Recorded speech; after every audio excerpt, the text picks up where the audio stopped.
ライジンライト級タイトルマッチ、ホベルト・サトシ・ソーザ VS ブガール・ケラモフ。ライジン MMA ルール、ライト級71キロ契約。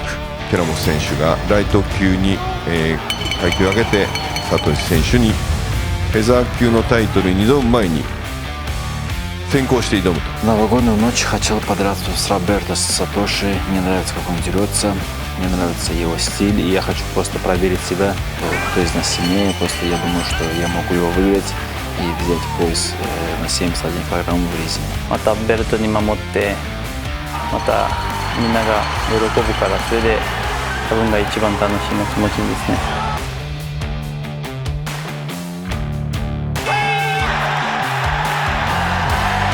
サトシはライト級で本当にこう磨けてるチャレンジャーが現状いないじゃないですか。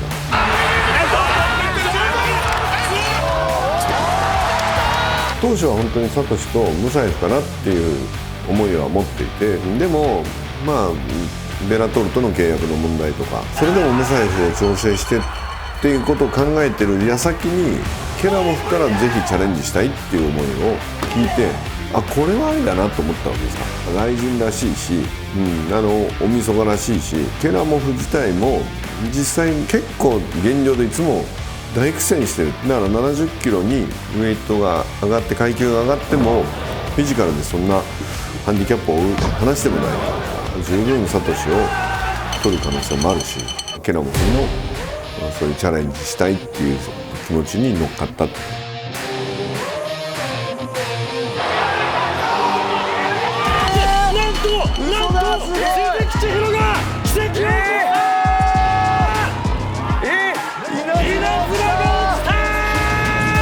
ようやく今夜復帰戦を迎えられることになりました。非常としていく、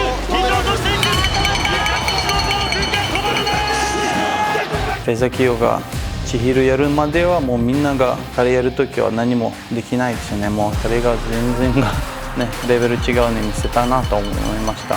私の彼の一番の印象が1ラウンドが一番危険ですね。はい。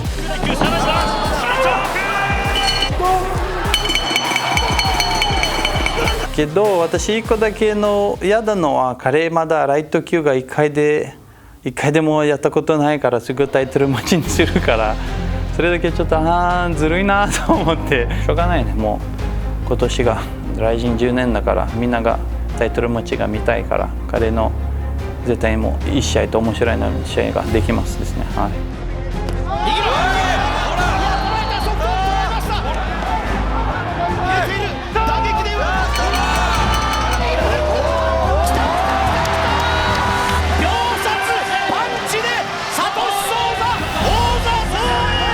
今年が2試合して2回も KO ができて、だからもう本当に今年がすごいいいですね。はい、今年がまだjiu jitsuが何もやってないから決めたいですね。は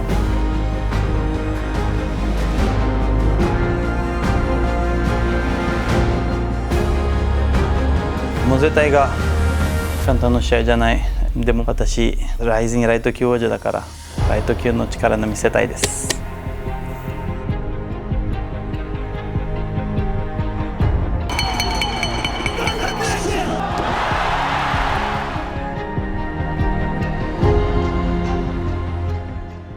恋も試合も駆け引きなし、ヤーマン28歳。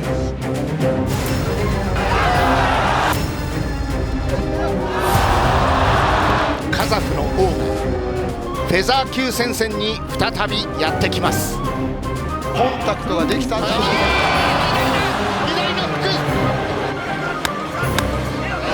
ィが効いた。左のボディ、これは先発の思いをパンチとかもいや無理と思う。本来の動きはなんと仕留めた。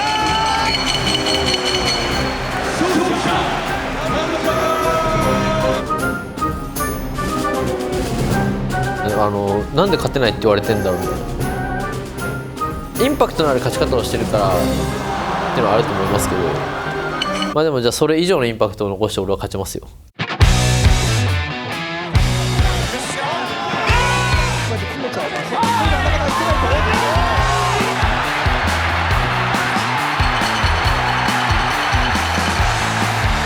やるかやられるか、やっぱそういう試合をしたかった。打撃のスキルでいったら全然俺の方が上だし負ける気がしないですよね。雷神でなんかヤーマンって結構エンタメ枠にこう見られがちというか、だから本当雷神のファンにこう俺を認めさせたい。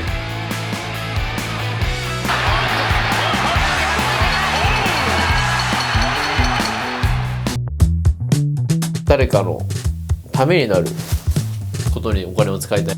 1年間ぐらいずっとしてるんですけどうまくいかないですね。去年は割と金あったから15060万ぐらいチケット22万ニジが見に来てくれたら絶対勝てるわ。もし行けへんかった場合って返したらいい？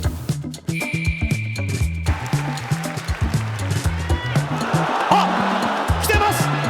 2時を発見。鈴木選手は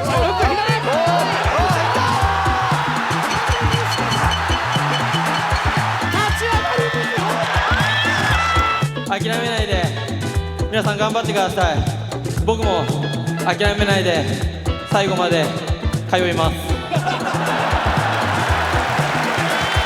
手作りケーキ作ってくれるんですよ、祝勝会で。そんな何時間かかったんだろうあれは。ある程度お金を持ってくるとお金よりも時間の方が大事になってくるんです。どれだけやっぱこうその人に時間をかけたかっていうことがやっぱ価値だと思うんで、ニジホの中では俺はすごい時間をかけるに等しい男だと思われてるってことじゃないですか。ただのお客さんにそのしないじゃないですか。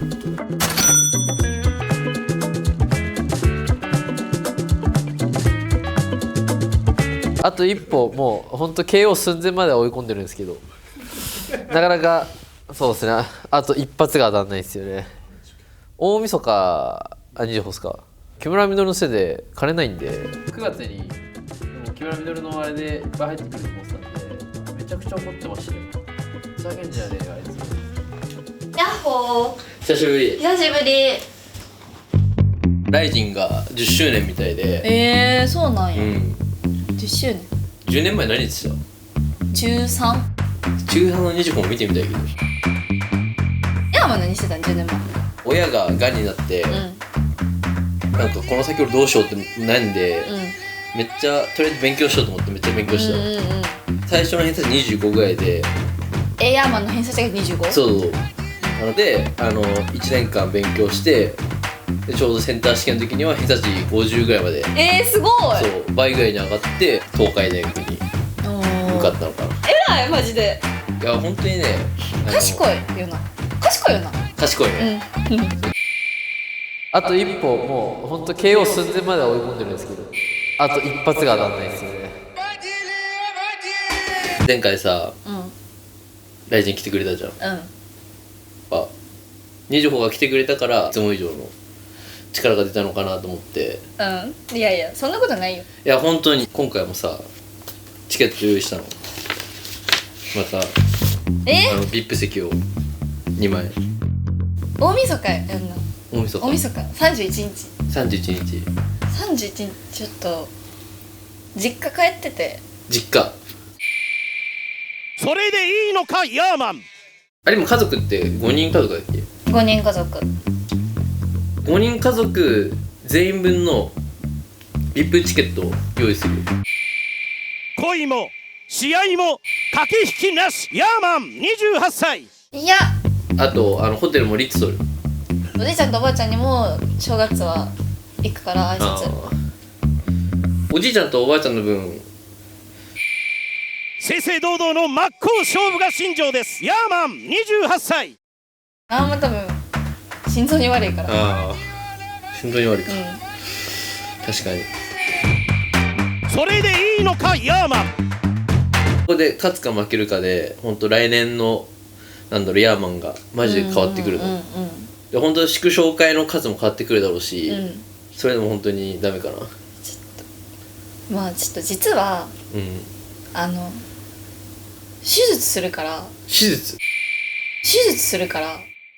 手術なんかちょっとだからそれでちょっといけへん。確かにそれ心配だなそれは。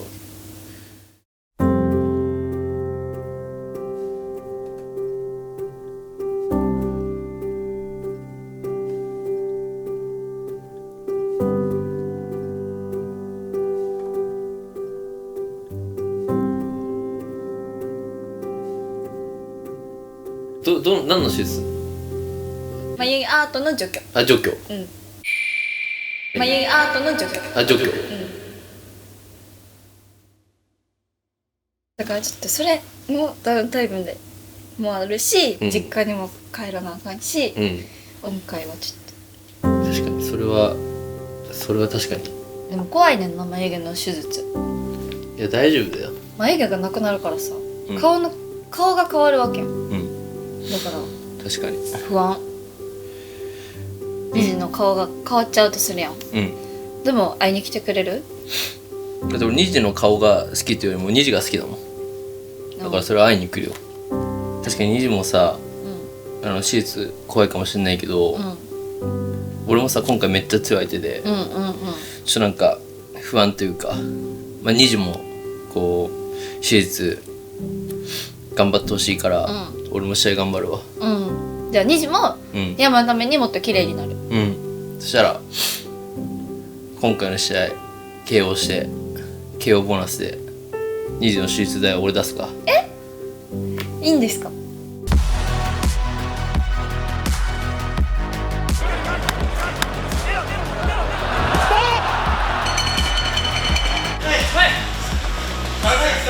？2人で何かを乗り越えたっていう経験が2人の距離をグッと縮ましてくれるのかなと思うんで、結構自分心理学勉強するんですけど、吊り橋効果って一番効果あるって聞くんで、やっぱこうなんか余計もう今回の試合頑張ろうかなと思いました。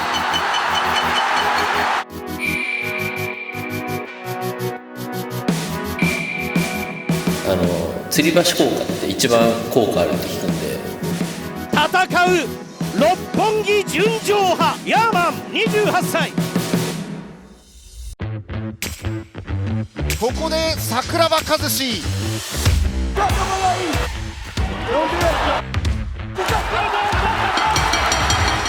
サクともう一人のマスクマン。どうも桜庭です。皆さんお久しぶりです。今秘密兵器を練習させてましてですね、それを紹介しに今日来ました。はい、じゃあ自己紹介。はじめまして、息子の桜庭大成です。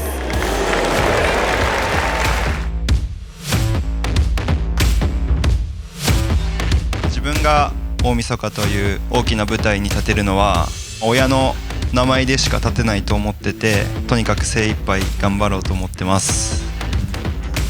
まさかこんな日が来るなんていや頑張ります。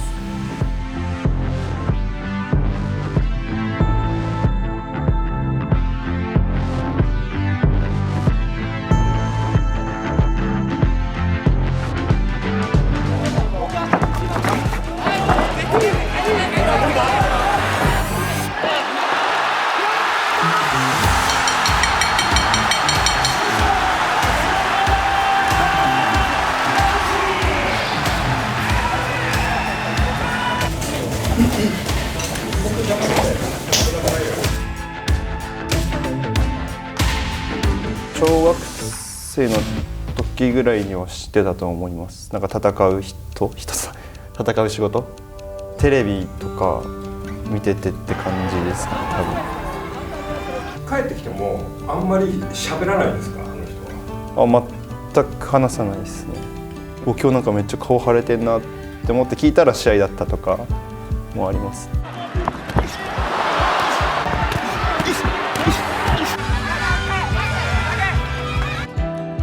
ずっとこうビールと塩入りとかを買ってきて、本当そんな感じです。座ってボケってアイスなんだよ、今関係ない。うるせえ。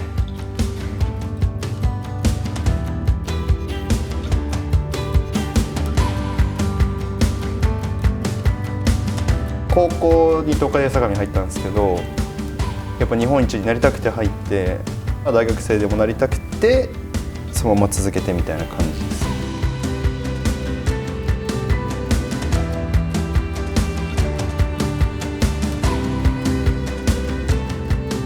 高校生ぐらいまではありましたけど、お父さん強いのにみたいのは言われてたんでありましたけど、だったら僕も極端に仕事めっちゃ頑張って同級生同い年よりお金稼いでの方で頑張ろうって思って就活しました。 Now, ladies and gentlemen, please welcome to the mat for Quintet 4 from Japan, Taisei Sakuraba. なおこの試合は8分一本勝負となります。8分で決着がつかない場合は友達がエゴサしてて負け確定とか言われてんぞみたいな。 99% は多分僕は勝てないと思ってるみたいな。さあ組みついていきました桜庭大成、内島のゴールドメダリストの右足を狙っていく今成ロール、足を捉えました。ぐるっと回っていった。さあここから一気に決めにかかる。今膝十字型で決まった。一本勝ち桜庭大成、桜庭勝ち、父をホーストさせる一本勝ちだ。やっぱ勝った時はめっちゃだから気持ちよかったです。MMA には行くんだろうなとはもう思ってまし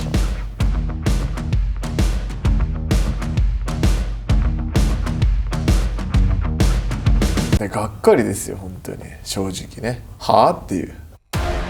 大晦日、久々なんでそれに関しては嬉しかったです。ただこの相手かっていう。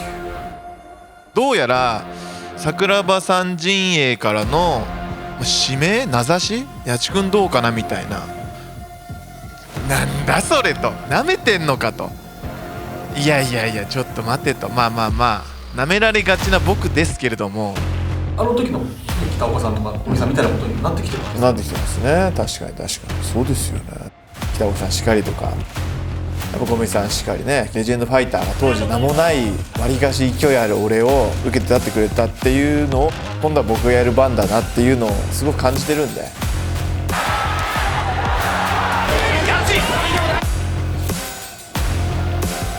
きっと優しい子だなっていうのはもう顔見てわかるんで。ただ桜庭和志選手の息子さんですから何やってくるかわかんない。そこは本当になめずに臨みたいと思います。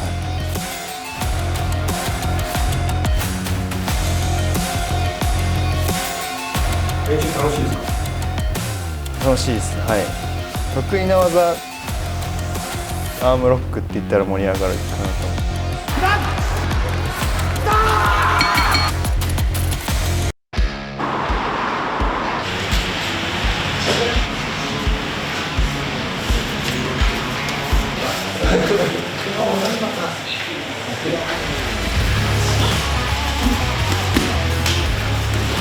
やっぱりやりづらいよな。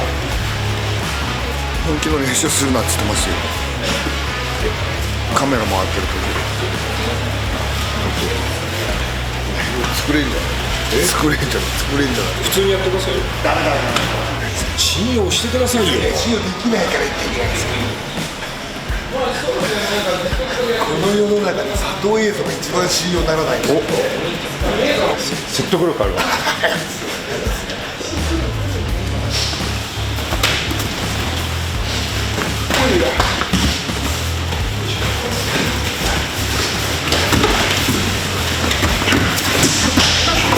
寝技多分得意でできる面白さもあるし、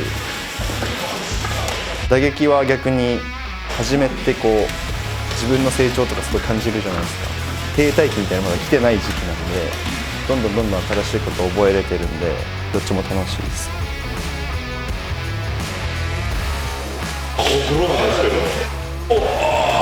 リーム。物持ちいいっすね。そんなん持ってるのはあなたぐらいですよ。だって練習で使うじゃないですか。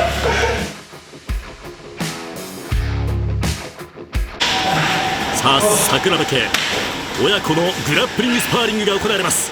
ライジンのオープンフィンガーアウト、そしてドリームのオープンフィンガーグローブが共演。まずは組み合っていきました。足を飛ばしていく。さらにはかけて、おっと痛かった父桜庭和志、サッカーボールキック息子桜庭大成。さあここから組み技でしょうというツッコミが入りましたが、今またいできましたハーフガードポジションです。そして桜庭和志が今足を捉える。左足を狙っていく。足技に入っていこうという構えでありますが、一方は上の体勢桜庭大成。桜庭大成も足を取っていく。さあここで一気にトーホールド。体勢が決めた。まずは1本取りました桜庭大成。さあ親父の威厳を見せたい桜庭和志、バックを取りました。バックの体勢から今度はシングルバックに入っていきます。また足の取り合いになっていった。体勢が狙う桜庭和志が今度は逆襲だ。アキレス腱ロック、アキレス腱固めで一本勝ち。まさに26歳のポテンシャルと55歳の技術が光ったグラップリングスパー。親子は共にファイター同士、見応えのあるスパーリングでした。痛いよね。いちいち痛いよね。なんかそこが知れないっていうか、なんかまだ本気出してねえんじゃないかみたいなのは感じますね、すごい。怪我はいらないぐらいしわざと狙いのやつを取らせない。練習は楽しくです。練習は楽しくよな。来ないと思ってるんですよ。ということ聞かないです。前よりは聞いてます。いやうるせえよと思いますけど今だから同じ世界に来て、いや甘く見んなよみたいな多分気持ちもあるし、お父さんからして僕はもう自分の人生なんで、自分がやりたいことをやればっていう話をしました。やるっていう時にちゃんとやるんであれば本当にとことんやんなきゃいけないし。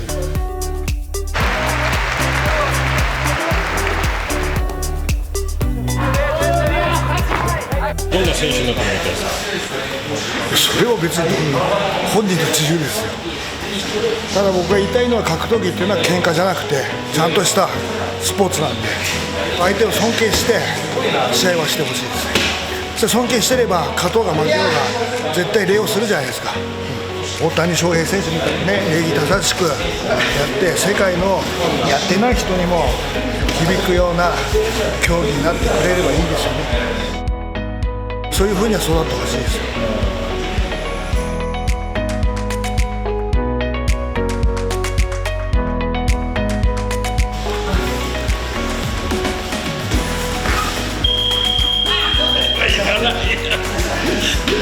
思ったよりさせねえな。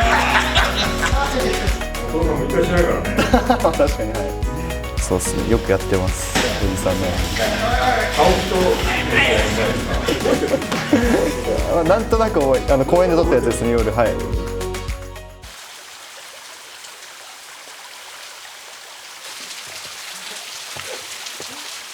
なんか見たいですよ、ちゃんと出来上がったやつ。出来上がり放送する前に。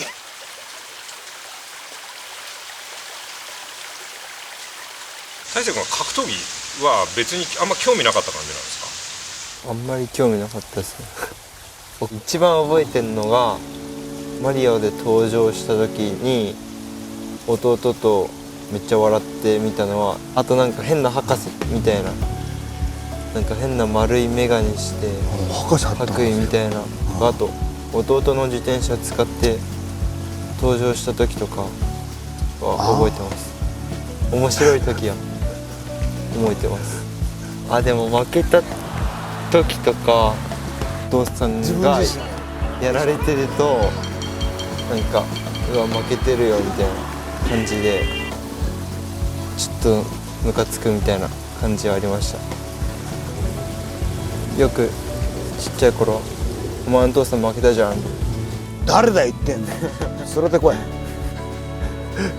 みんな強いやつばっかり自分でこう尊敬しながらやってる。お、この人は素晴らしい。絶対嘘じゃん。いや嘘じゃないって。強いと思うからその人を倒したいと思うし、相手を尊敬して試合はしてほしいです。何年かぶりに会っても同じこと言ってるいや本当頑固なじじいに育ちつつあります。なんかイメージは。格闘技はどうですか？やってみたいと思いませんか？いやちょっとやってみるとかならいいと思うんですけど、相手何も喧嘩とかしてるわけじゃないのに相手を思いっきり殴れないですね。喧嘩してるわけじゃないのに思いっきり体重かぶせて投げてんのと一緒じゃん。でも僕はプロレスより総合格闘技の方が面白いと思うんで、総合格闘技の方が今しかできないから、それで結局5年後10年後になってやっとけばよかったって思うんだったらやって死んじゃった方がいいし。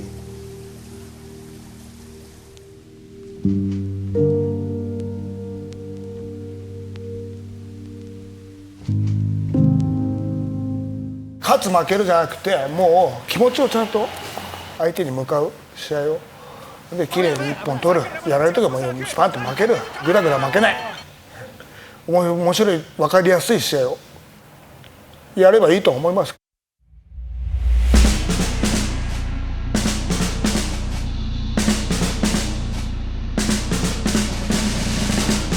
気持ちを見せる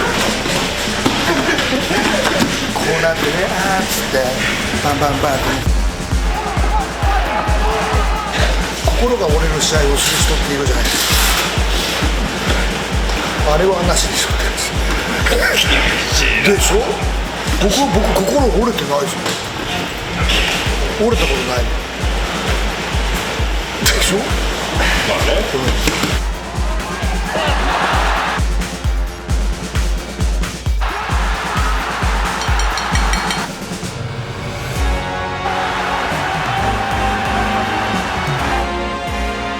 セコンドには来ていただきたいですね。坂上さんにその息子とやるっていうなんか意味が見えてくるというか、あとはまあ見とけよっていう人の感情を揺さぶるような試合をしたいと思っているので、プロの試合でしっかり洗礼を浴びせてほしいと思ってる。話してください。勝手にファイトやってないですから。強いと思うからその人を倒したいと思うし、まずこいつをどうやって倒そうか、どうやって自分のペースに持っていこうかっていう考えればいい。舐めてないけど圧倒的な差があると思うんで、一方的に激しい試合になると思ってるんで、それがエンタメでしょう。リアルエンタメ見せたいなと思ってます。入ってますね。八千さんの方が強い、まあ本当歴もありますし、でもここですごい勝ち方じゃないけどいい本当試合を見して、僕がスーパースターになるべき人間ならなんか倒せるだろうなって思ってます。